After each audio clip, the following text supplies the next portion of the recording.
আছেন মিডিয়া কর্মী ভাই এবং ভাইরা, সবাইকে আমার সেই মতো সালাম এবং আদাব। আসসালামু আলাইকুম। আপনারা জানেন গত পরশু রাত অনুমান 8 ঘটিকার সময় আমনশীত এলাকার একজন নিরীহ ছেলে জুবায়ের, সে পেশায় একজন রাজমিস্ত্রি, উনাকে তার আপন চাচাতো ভাই নির্মমভাবে হত্যা করেছে। তার এই হত্যার পিছনে মূল কয়েকটি কারণ আছে। আমরা যতটুকু প্রকাশ্য এবং গোপনে খবর পেয়েছি যে সে বিগত তার বাড়ি, যদিও সেই জুবায়েরের বাড়ি ছিল, কিন্তু তারা সেই বাড়িতে বসবাস করতো না। কিন্তু বিগত 6 মাস থেকে সে এই বাড়িতে একটি মামলার আসামি, পলাতক আসামি হিসেবে আশ্রয় নিয়েছে। নেওয়ার পর যে জুবায়ের হত্যা হয়েছে, যে জুবায়েরকে মারা হয়েছে, সেই জুবায়ের পেশায় রাজমিস্ত্রি, তার বাবা একজন অটো চালক। তিনি 3 মেয়ে এবং 2 ছেলে সন্তানকে নিয়ে সংসার করতেন। তার 2টি বোন ছিল যুবতী। সেই যুবতী বোনের সাথে তার কিছুটা বাকবিতণ্ডা, তোটা কিছুটা সুসম্পর্কের একটা ছোঁয়া পাওয়া গিয়েছে। সেই ছোঁয়া থেকেই যখন জুবায়ের বুঝতে পেরেছে যে তার বোনের ইজ্জতের উপরে আঘাত আসছে, তখন কিন্তু জুবায়ের সেই প্রতিবাদ করা শুরু করছিল। কিন্তু দুঃখের বিষয়, এই কুখ্যাত দেওয়ার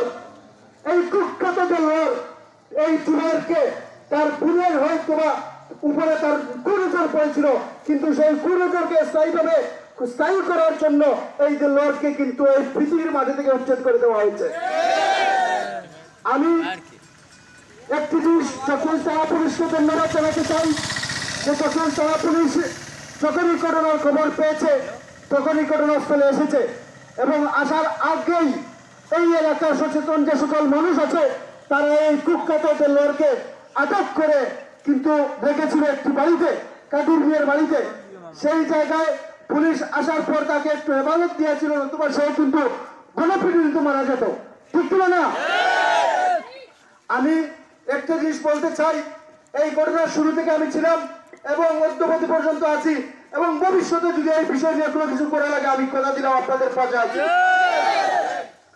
আমি প্রশাসনের প্রতি একটা উদারতা আহ্বান রইল আমার, যে এই ধরনের কুখ্যাত দেলোয়ার নামক কুখ্যাত ব্যক্তির কারণে আজকে এই গোটা চকিগঞ্জ একটা সমালোচনার পাত্র হয়ে দাঁড়িয়েছে।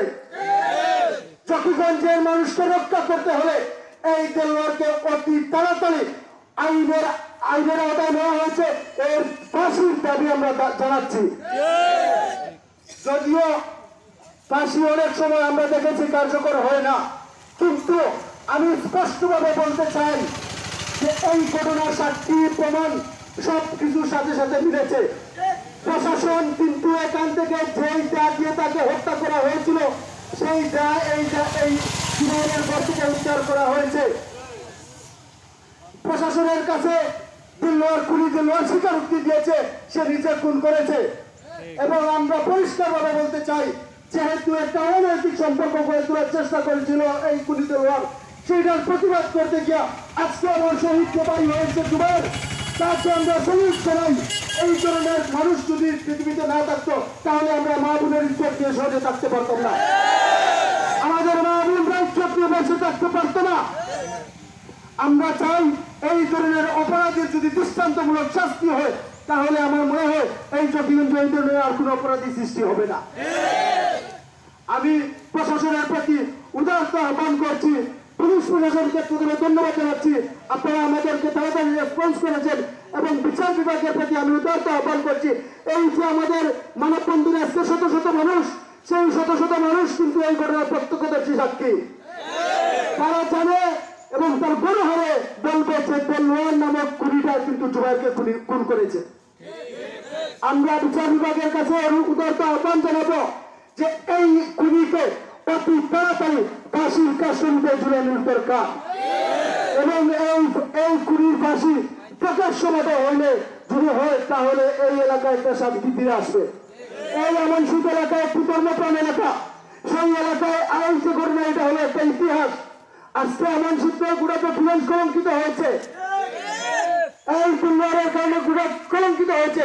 এবং আমি আপনাদেরকে আরেকটি জিনিস বলে রাখতে চাই, দেলোয়ার যে মেয়েকে নিয়ে সংসার করছিল সেই মেয়েটাকেও সে এইভাবে দর্শন করার পর কিন্তু বিয়ে করেছে।